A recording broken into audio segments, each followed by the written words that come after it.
Good to meet you, of course. Cool to be here.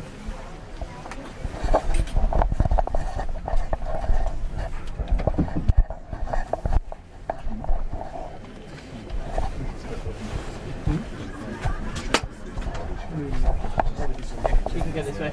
Yeah, sorry, can we make a bit of room? Thank you.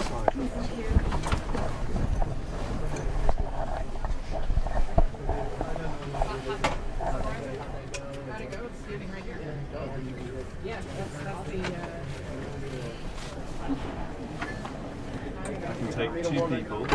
I'm just here. So 2 people. One. Stay here, guys. No. Sorry. Okay, that's it. Okay. In the corner, right in the corner. You're in the corner, okay. Because you're blocking the door at the moment. So I need you 2. All the way there. Thank you. The door blocked. That's all. Okay. Yeah.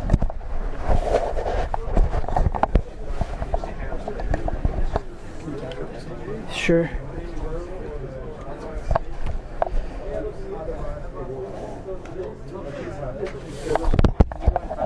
Just to make sure.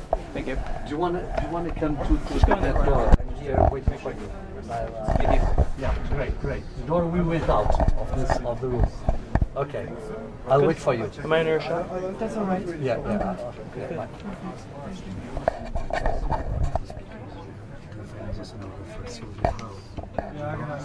I'm hungry though. Me too. But that's another problem. Exactly. One at a time. She's coming. Will she be able to come to us?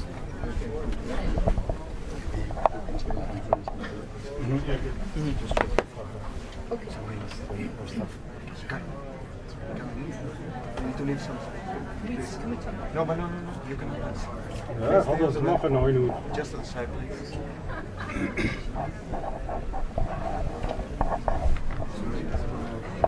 Sorry, because we just need to go. No, but you need to stay on the side. But she's Just going like that way, that. yeah? Yeah. Can we go that side? No, there's enough people over here. But if we tuck ourselves right in here, there's a gangway.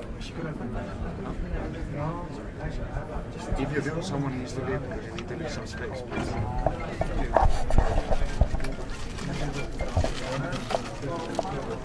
We gaan het. Greta, do you think President Trump is listening to you? Is it Thunberg just a Guys, what did you think of President Trump's speech this morning?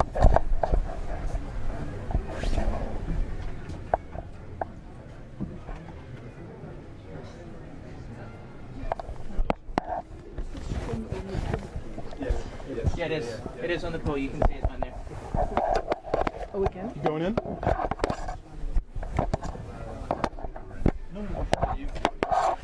You just can't take you.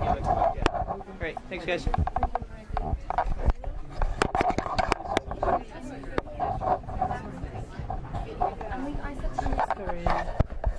Very tight.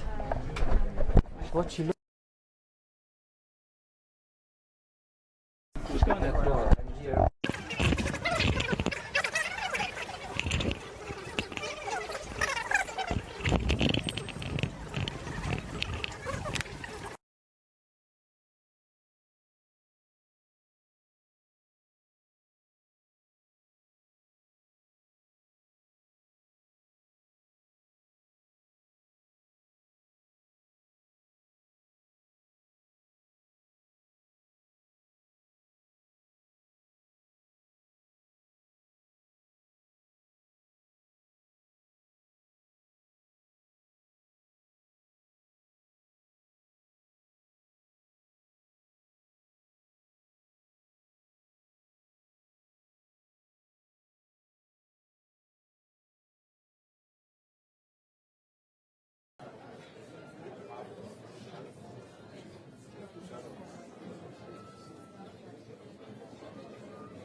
Good afternoon.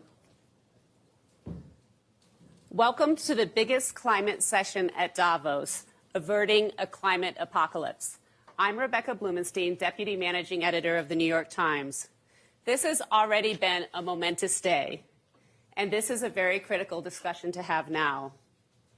It's been a year of prominent headlines on climate.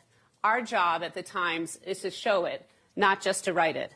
The Australian fires consumed an area larger than the size of the entire state of West Virginia, and smoke from the fires was seen even in Chile. There's been record heat, droughts, flooding. It has now been officially confirmed that the past decade was the hottest on record. 2020 is an absolutely pivotal year for our world's climate. Some are even calling it the year of truth. 5 years after the Paris Accord, governments need to reset their goals, and businesses are finally and quickly talking about setting goals. We're running out of time to limit warming to 1.5 degrees and to avoid 2 degrees. Scientists say we need to keep warming below 1.5 to avoid the very worst impacts on all of us. And the more we delay, the harder it becomes. We have top voices from across the world to discuss the urgency of the situation and next steps. But we are going to start with some words from Greta Thunberg, who made headlines around the world last year by saying here at Davos that our house is on fire. I am so honored to welcome her to the stage.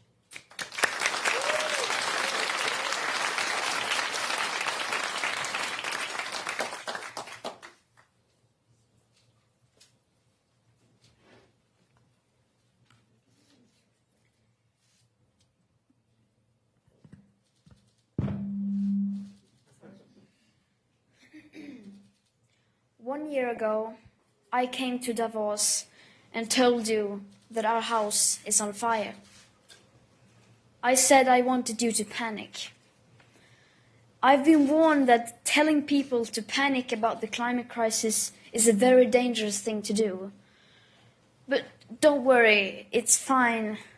Trust me, I've done this before, and I can assure you it doesn't lead to anything. And for the record, when we children tell you to panic, we're not telling you to go on like before.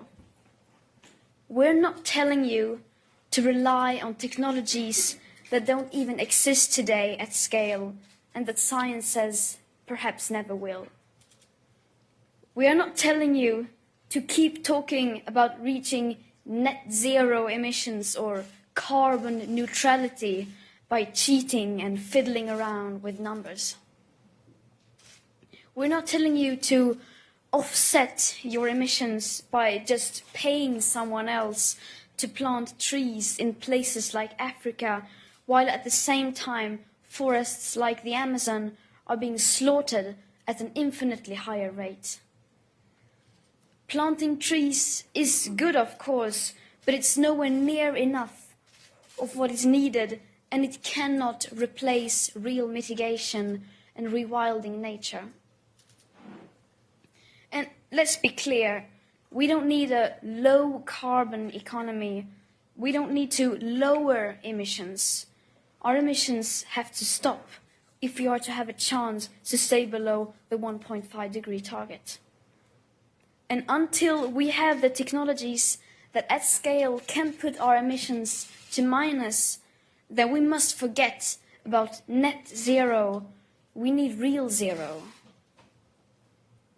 Because distant net zero emission targets will mean absolutely nothing if we just continue to ignore the carbon dioxide budget that applies for today, not distant future dates.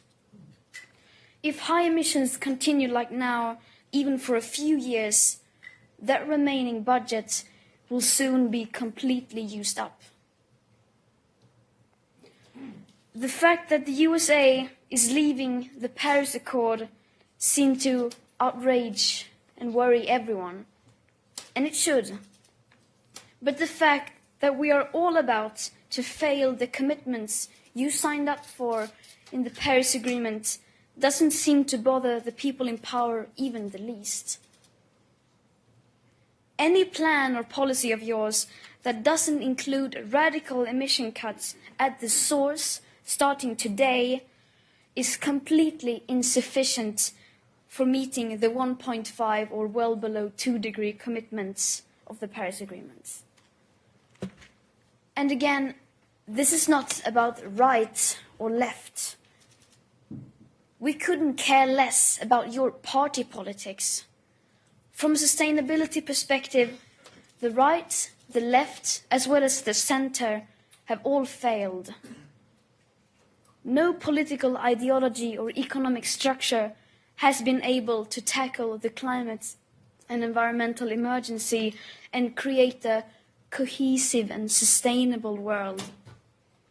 Because that world, in case you haven't noticed, is currently on fire. You say children shouldn't worry. You say, just leave this to us. We will fix this. We promise we won't let you down. Don't be so pessimistic. And then, nothing. Silence. Or something worse than silence. Empty words and promises which give the impression that sufficient action is being taken. All the solutions are obviously not available within today's societies, nor do we have the time to wait for new technological solutions to become available to start drastically reducing our emissions. So, of course, the transition isn't going to be easy. It will be hard, and unless we start facing this now, together with all cards on the table, we won't be able to solve this in time. In the days running up to the 50th anniversary of the World Economic Forum, I joined a group of climate activists demanding that you, the world's most powerful and influential business and political leaders, begin to take the action needed. We demand at this year's World Economic Forum participants from all companies, banks, institutions and governments immediately halt all investments in fossil fuel exploration and extraction, immediately end all fossil fuel subsidies, and immediately and completely divest from fossil fuels. We don't want these things done by 2050, 2030, or even 2021. We want this done now. It may seem like we are asking for a lot, and you will, of course, say that we are naive. But this is just the very minimum amount of effort that is needed to start the rapid sustainable transition. So either you do this, or you're going to have to explain to your children why you are giving up on the 1.5 degree target. Giving up without even trying. Well, I'm here to tell you that, unlike you, my generation will not give up without a fight. The facts are clear, but they are still too uncomfortable for you to address. You just leave it because you think it's too depressing and people will give up. But people will not give up. You are the ones who are giving up. Last week, I met with Polish coal miners who lost their jobs because their mine was closed. And even they had not given up. On the contrary, they seem to understand the fact that we need to change more than you do. I wonder, what will you tell your children was the reason to fail and leave them facing a climate chaos that you knowingly brought upon them? That it seemed so bad for the economy that we decided to resign the idea of securing future living conditions without even trying? Our house is still on fire. Your inaction is fueling the flames by the hour. And we are telling you to act as if you loved your children above all else. Thank you.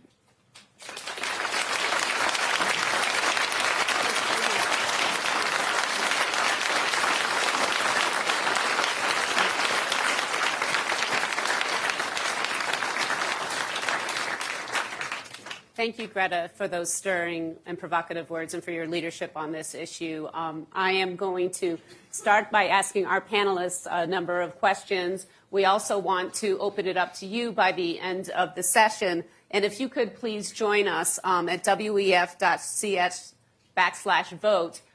We will also get you registered because we'd like to take a couple polling questions in the middle of the session as well. Majun, I'd like to start with you. China is by far the largest emitter on Earth. And what would your response be to Greta? What will it take for China to really emerge as a leader on this issue, even probably without the U.S.? Yeah, I think I greatly salute Greta's efforts because it has helped to vastly increase the public awareness globally. I think the public must play a vital role, if we want to avert a climate crisis. And this is quite evident in China, during this economic development in China, just like in the West, our fossil fuel consumption have vastly increased. From the year 2000 to 2011, just 11 years, our coal consumption have been tripled, burning half of the world's coal. And the original projection is for that volume to be doubled before we peak by 2040. Thinking about this is not sustainable at all. But Chinese people, our citizens, made their voice heard, when Beijing and the surrounding regions suffered from long stretch of smoggy days, demanding for clean air. Millions of citizens made on social media. And then the government responded by started monitoring and disclosed PM 2.5 and then roll out a national clean air action plan. And I'm happy to report, through all this public-private partnership, during the past 7 years, Beijing's PM 2.5, the fine particles concentration, have dropped from 90 micrograms to 42 last year. So more blue skies. And during the process, the toughest issues of coal, China's coal consumption increase have been brought to an abrupt stop. Last 7 years, not much increase at all, stagnated. But that's not enough. Our mission have not been accomplished. We're still burning half of the world's coal, and we need to do more. But now, at this moment, we're facing the economic downturn locally, and globally, we're facing the trade war and also the withdrawal by the U.S. government from the Paris Agreement. All these are not helpful. So we need to find innovative solutions which, tap into the market power, which can balance growth and protection. But all this need people to join the efforts. So with that, I truly salute the efforts to raise public awareness. Mm-hmm. Oliver, you had Allianz, one of the world's largest insurers, and in September, along with the United Nations, launched a net zero alliance, which is basically encouraging managers and some of the biggest funds to reduce to be carbon neutral by 2050. And it feels, to Greta's point, why does it take so long? 2050 is 50 years from now. Yeah, it's not 50 years from now, but only 30, thankfully. But it's still too long. So I fully share the outrage. I have a 19-year-old daughter who is asking me the same question every day. We heard part of the answer just now, but I want to be a little bit more optimistic. We have to be between outrage and optimism. I cannot get up every morning and just be outraged. I have to run a large institution. That's the largest institutional investor in Europe, probably. We have to do something. So we're trying to connect the optimism and the outrage by doing stuff practically. And financial markets have been very weak in supporting, and investors very weak in supporting the transition. So I was personally in Paris 5 years ago, and I have to admit that I think we had much higher ambitions than what has been achieved. But I would like to point out a simple thing. It's the first time that business is leading and governments are behind. In the past, it was always governments demanding business to change business models, and then we had to adapt. Today, unfortunately, I believe that governments are behind the curve. Behind the curve. I can only speak for my home country. We always talk about the plans when we would get out of coal, but we're discussing dates. We're not discussing action. Mm-hmm. And what we are trying to do is put real action behind it. Now, you can debate the 250, but the reality is we started with $2.4 trillion committed to go net zero. We had nothing before. Probably by the end of the week, we will have more than doubled it. And once we're on the track we can talk about acceleration. But all of this, sorry to say, we need to move from outrage also to science. We need to do practical things to say, how do we actually address it? But I also will say, without proper support of the governments, particularly in the United States, in China and India, which is also planning to massively increase coal emissions, it will be futile. So we're going to do our job. We're going to exert the pressure that we can, and we work every day to make it faster. But there's a limit to what you can do. So just to repeat that, you're trying to get a doubling of the commitments this week at Davos by meeting with various investors. Yeah, and the key constituents group, and you can all help, is the sovereign wealth funds. The most amazing thing I found out over the last year, that we can convince very strong asset owners, CalPERS and others that have led the way in the United States, Pension Denmark and Scandinavia is always with us, our colleagues from AXA and others, we are committed. The most amazing thing is that the sovereign wealth funds, often by countries that have huge carbon issues, have not yet signed up. So we need to make sure, the Norwegians need to sign up, that make all their money with fossil, that we need to get the Japanese involved. By the way, Chinese government institution, their pension money can be invested, so we could mobilize trillions and trillions more into the right direction. And then I'm very happy to talk about acceleration. But first, they need to commit, and then we speed up. Hindu, you come from Chad, which is firsthand experiencing the impact of climate change, and you also serve on the board for the Tropical First Alliance. Can you talk about climate change and how it's affecting the people in Chad, and really the enthusiasm and willingness for them to play a very big role in what needs to happen? Sure. Starting just by what Greta said, our house is burning. She said at the beginning and at the end. So for an indigenous peoples, when they say the forest is burning, it's not just like a language of expressions. It's our real home that's burning. Because indigenous peoples from all over the world, it can be from Chad, from Amazon, or from Indonesia, we are depending from these forests, who is our food, our medicine, who is our pharmacy, our educations.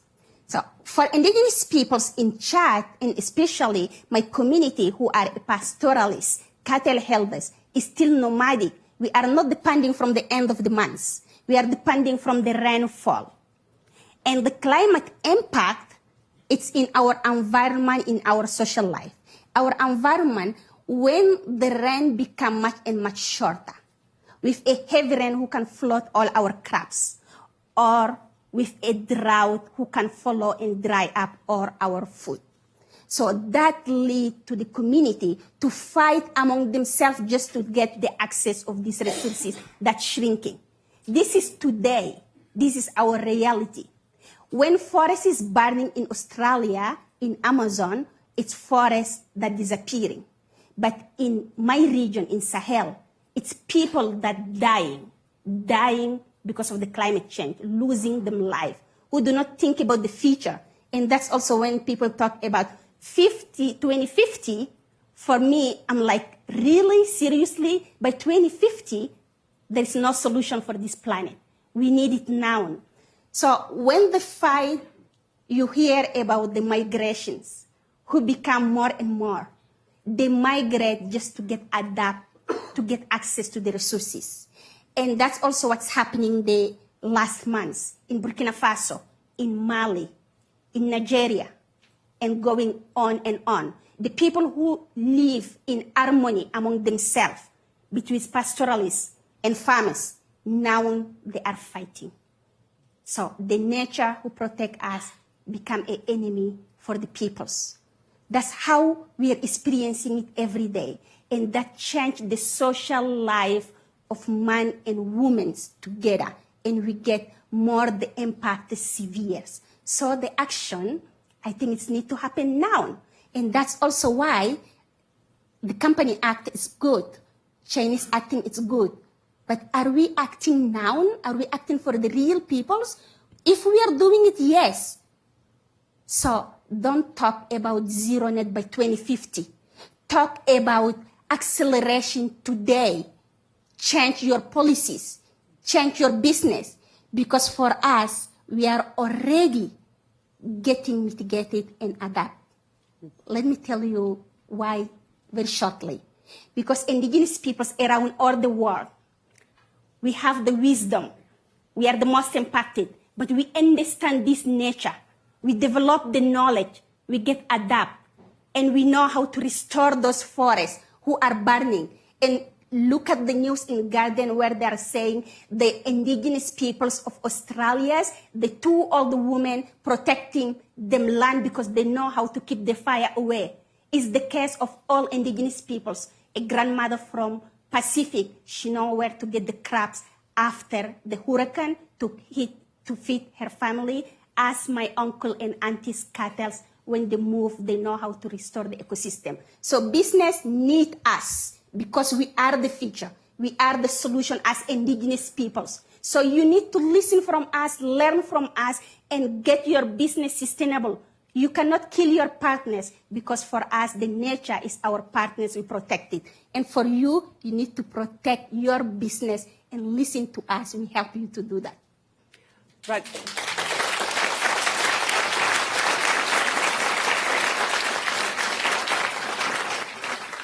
Rajiv, you're the president of the Rockefeller Foundation and also worked in the Obama administration where you were known for working with both Democrats and Republicans. Is there any hope for climate not being a partisan issue? As Greta said, she doesn't really care about politics, but that's usually how it plays out. I think there absolutely is. I'm so glad that Hindu just gave us that passionate description of how climate change affects people and lives today, right now, not in the future, not only in the future.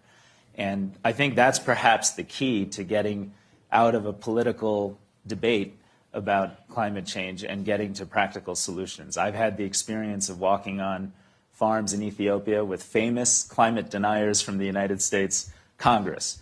And when they talk to farmers who are growing food to feed their family, barely getting by, and they recall the past famines in Ethiopia and what that was like, and they hear these farmers say every year it gets hotter, it gets drier, rainfall becomes more erratic, and we face a longer period of food insecurity on a regular and annual basis. You can't argue with that, and that's not about a debate. That's something that is the felt experience of hundreds of millions of people. And in fact, climate change today bears its brunt mostly on the bottom 2 billion people on the planet. And so our commitment to Paris, our commitment to be serious and urgent in taking actions to meet those targets is not just about protecting the future, it is also about protecting today people who rely on climate, environment, and those natural resources to survive and to thrive. At the Rockefeller Foundation, we support 15 million farmers in Africa with improved technology and financing, and we see every day practical solutions that should be free from political debate. We know that it's not future technologies, they're current crops and access to fertilizer and access to services that can help farmers move their communities out of food insecurity. We just, a few months ago, launched a $1 billion joint venture with Tata Power in India to bring renewable solar microgrid energy to communities that, frankly, the government says they're connected to electricity, but they're not. They get a few hours a day, and they can't grow their communities that way. We now, with solar technology and improved battery and storage solutions, can provide power at a lower cost, fully loaded, than any coal plant connected to a grid, connected to extension into those rural communities. It's a fallacy to believe that solving climate change has to trade off with the living standards and improved living aspirations of the world's 2 billion poorest people. And I think in that space, we ought to be able to find really practical bipartisan solutions that can solve both challenges, climate and poverty. But can I challenge that a bit? I know backstage we were talking, is it a fallacy to expect that people who don't have electricity yet are going to be able to not rely on fossil fuels? Is there like a little bit of a reality check that we need in terms of how we help those people? Yeah, I think those who have must carry their responsibility to those who have not. Taking China as example, you put it quite correct that we're by far the largest emitter in the world. This is a result of China being the factory of the world. increasingly we're manufacturing to meet our rising demand. But in the meantime, we're still manufacturing for many parts of the world. And all those exports carries a lot of embedded carbon and pollution. And 2007, we launched the Green Choice Initiative when we map out the factory's performance in China and found many of them are major suppliers to those global brands' day-to-day consumption. And during the past 10 years, many of them started responding, and they started motivating thousands upon thousands to change behavior. Having said that, there are many businesses which are not doing that. We're tracking 439 brands, and among them, 300 are not really want to even take a look at those violation records. We have 1.6 million records of violations compiled in our database. But if they compare the list, they can easily identify the problem. But many brands many businesses would not take a look at that. And more recently, the green finance policy in China have enabled, we respond to that and develop a dynamic environmental credit rating system. And 6 million factories can give dynamic ratings. And there are so many who claim that they want to go ESG investment. Many are making heavy investment in China. We checked some of the portfolio. They're not all clean. There are all this data available. I mean, are you really doing that? I mean, are all this So ESG there's a press release saying they're ESG and they're doing something completely different. Many of them are not factoring in the so-called Scope 3 carbon emission, meaning the supply chain. Supply chain usually account for 60, 70, sometimes 80% of the total carbon emission. If we don't integrate that into the action, if we don't distribute that to factories of the world like China, and of course now to many other developing countries, then Paris Agreement, we won't be able to achieve that. So just keeping your global headquarters eco-friendly does not do it. Changing the light bulb or reduce some business traveling, that's not enough, because by far the largest emission is during the manufacturing process. And those dirty work, those heavy duties still being carried by China now. And some other countries going to take it over. But this time, we want to stop the migration of all this pollution. With all these new technologies available, China have done so much monitoring, install automatic monitoring on tens of thousands of major emitters. Now, every hour, if you check our mobile app called the Blue Map, you can pull out thousands upon thousands of major factories' hourly disclosure data. We visualize by helping people to see whether they're in red or in blue. And there are major brands like Apple, like Dell, like Levi's, Adidas, H&M, the Target, Gap, they started tapping into that. But there are so many more which turn a blind eye because, So I would hope that the people, especially the younger generation, with all this enthusiasm, to pay more attention to the business, actual business action rather than their, just press release. Oliver, why is it so hard to reduce this fossil fuels and to get business to really comply? We've just heard it. We have competing objectives, right? People want to have livelihoods. They want to grow. They come from very low living standards. And while we see that in China and other peoples of India, people says, I want electricity and I don't care whether it's coming from coal. And the pressures, but there's all excuses. I want to pick up on what we've just heard. The financial markets have to play a much bigger role, particularly banks also, in lending and others, not to give money to supply chains that do not listen. So what we really need is transparency, who's doing the right thing, rather than greenwashing. And it's very important that policymakers now make a decision that says, we want to understand what happens in your value chains in business. We are doing it individually. We're doing it with the Asset Owner Alliance. We're asking the businesses, but it's this 10 out of hundreds of trillions. So we need to make this change at scale. So I wish we get the support, not just this week, but others, to really increase it by 50-fold and not take 30 years to do it, but over the next 2 years. Because if there's no funding for the supply chains, there is no business model that can continue to pollute the world. Should companies be required to disclose their carbon emissions? They're not now. Absolutely. Absolutely. But we have many other things. For example, in Germany, we are taxing energy consumption. We are not taxing carbon footprint. So there's zero incentive to move out of fossils. So pretty please, for all the warriors, let's do some practical things that we can do. And even if reforestation was just criticized, in many, many countries, we are giving tax incentives for exactly the wrong type of forest to be built, not the ones that are sustainable for drought or for fire and others. We're actually fast-growing growth. So there's so many things that we can do tomorrow, but it has to be done. Hindu, President Trump just announced a pledge to build 1 trillion trees, I believe, in a reforestation initiative. Is that going to help? And could you talk about broadly the role that the natural world can play in reducing climate? Okay, well, I will come back to this one. Okay. But just I want to react in, we are having two separate words here. When we talk about people want the electricity, I'm like, seriously? People who didn't get food for themselves, who can eat 3 meals a day, are they going to think about having electricity that's going to add the bill for themselves?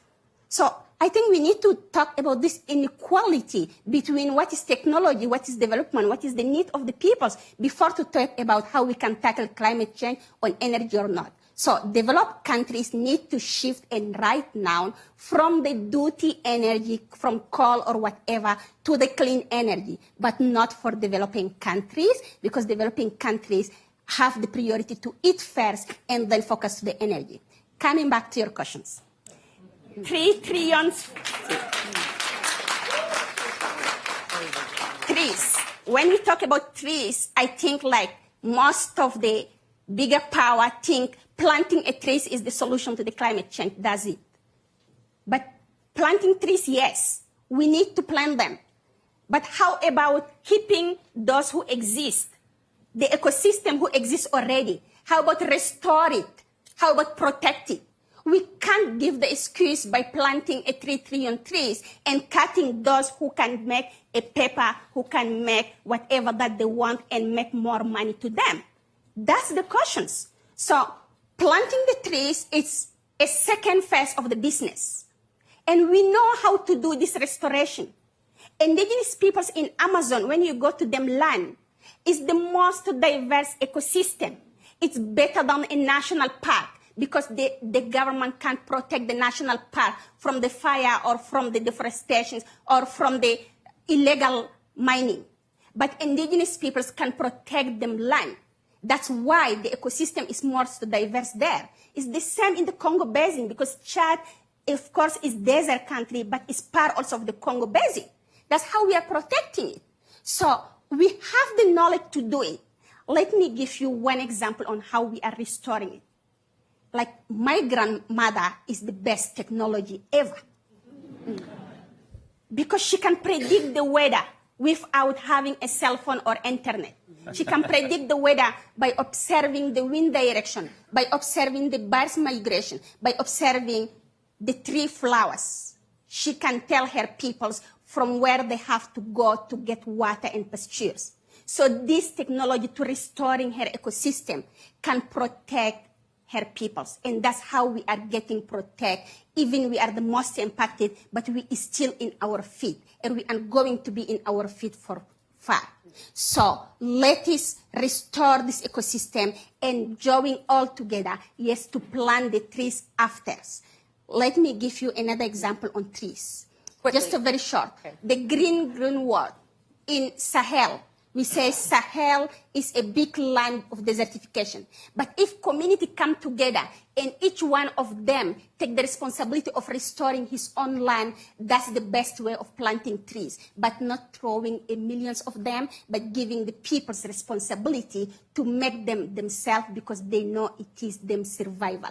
So how I'm seeing this tree planting can be successful. Mm-hmm.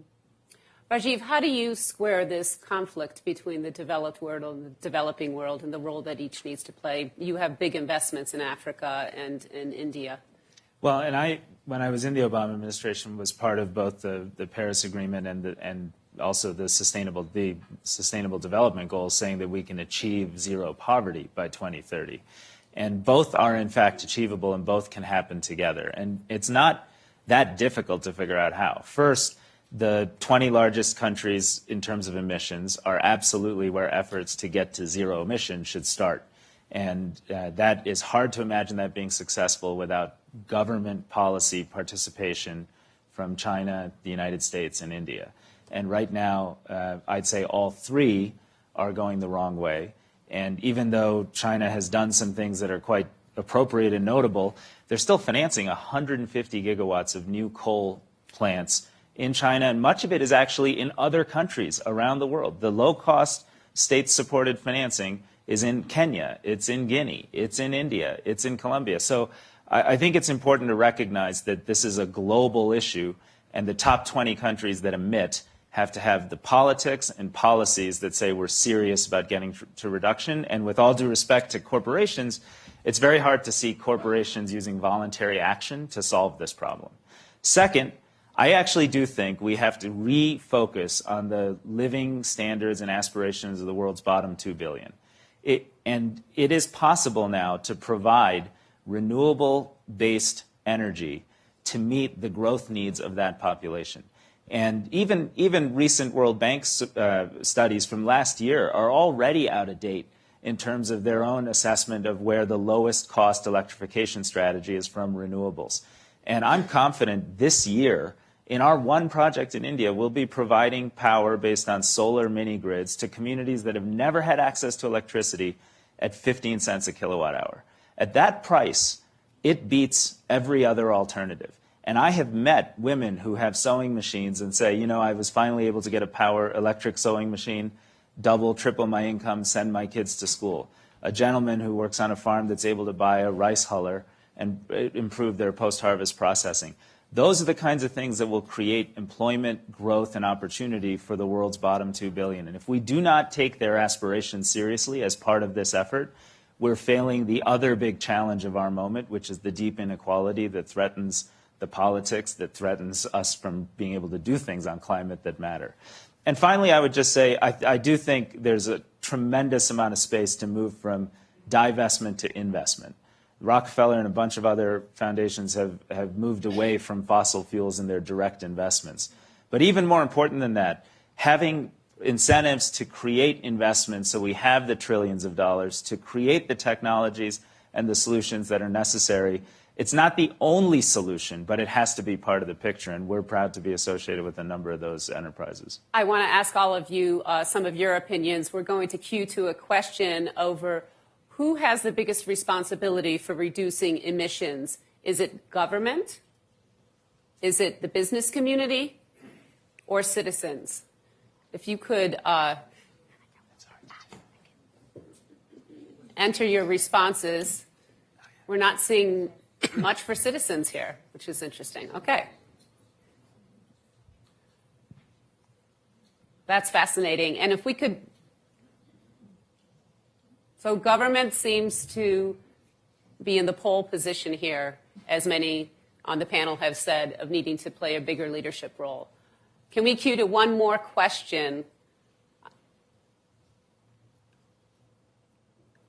How concerned are you that 2020 will pass and we haven't made the progress that we need? Somewhat concerned? Alarmed?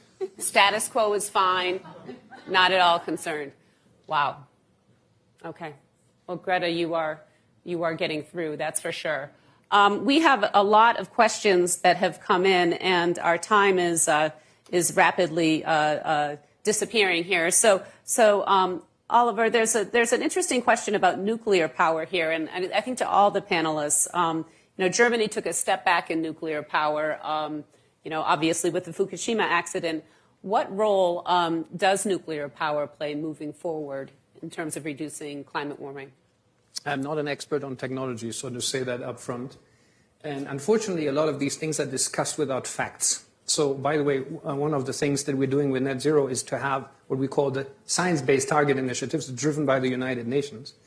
So we need the facts. There are many ways to bring nuclear into the picture with more modern technology, so we wouldn't exclude that. I would like to pick up one point that he has.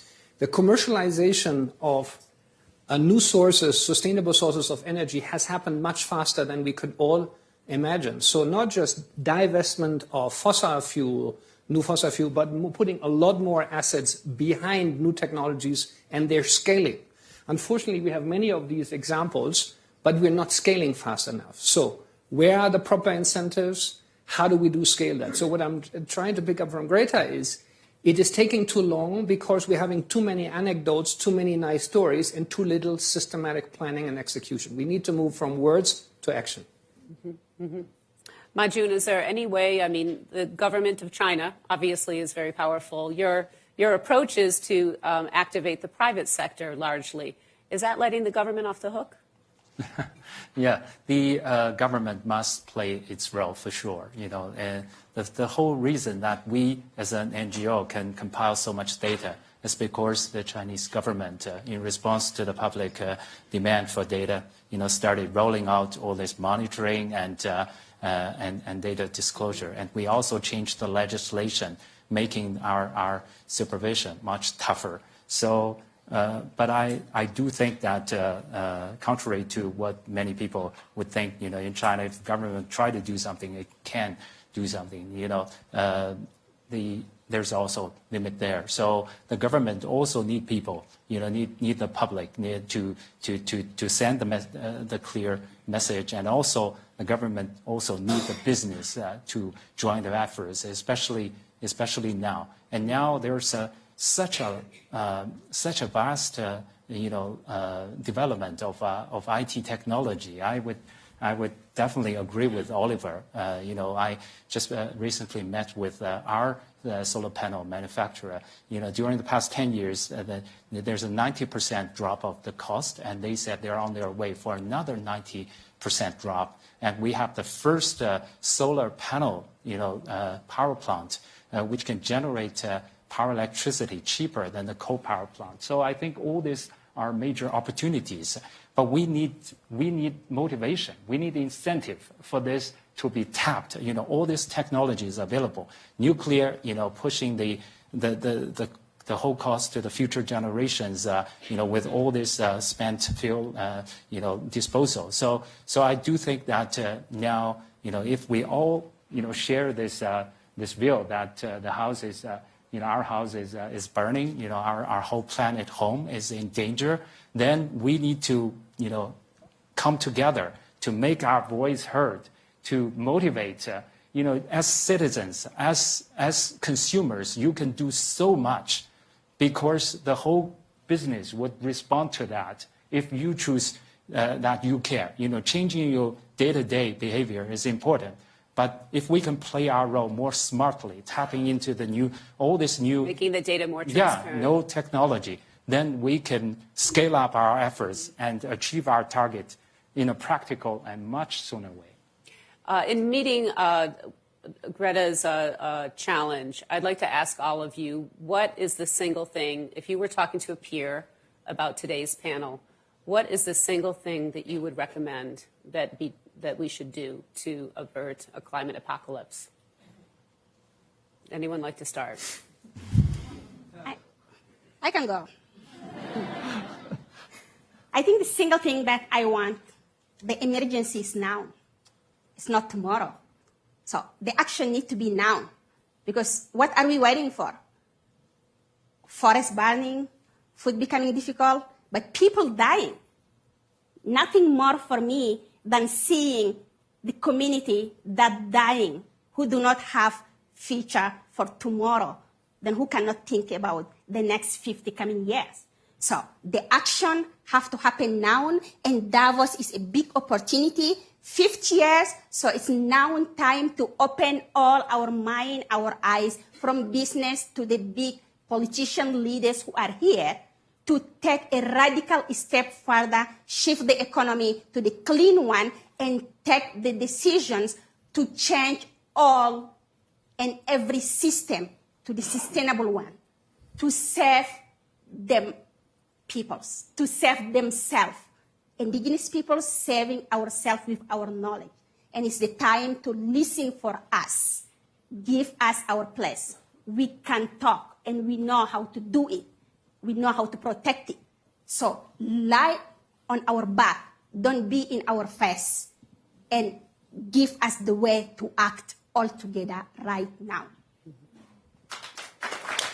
Yeah, I want to say,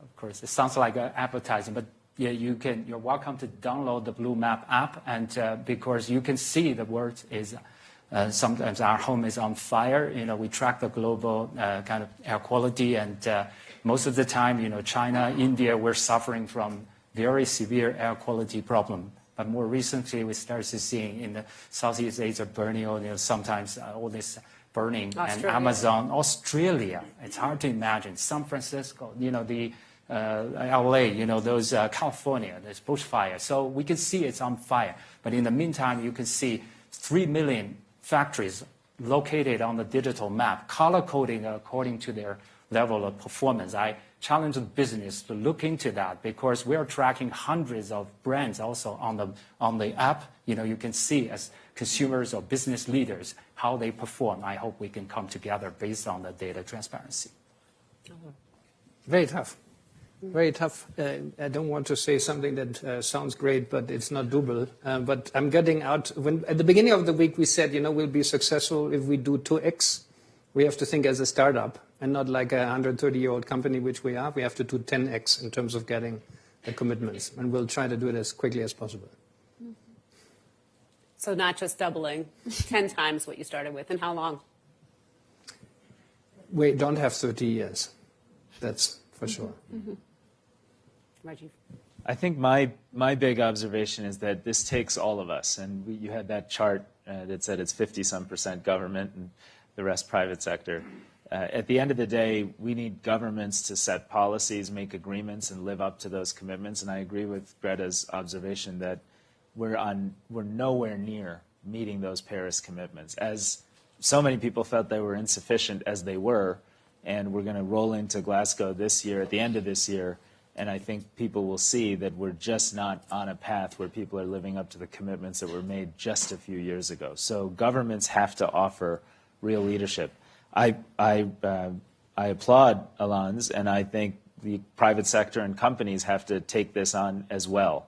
But I also think citizens matter, and citizen activists that are putting this issue on the map and making it the cause of our time, citizen scientists who are inventing new solutions, citizen activists who are working with indigenous populations. It's so critical that we all think of this as something each of us has to do, including changing the way we eat, changing the way we buy products, changing the way we live our lives so that we can be part of the solution.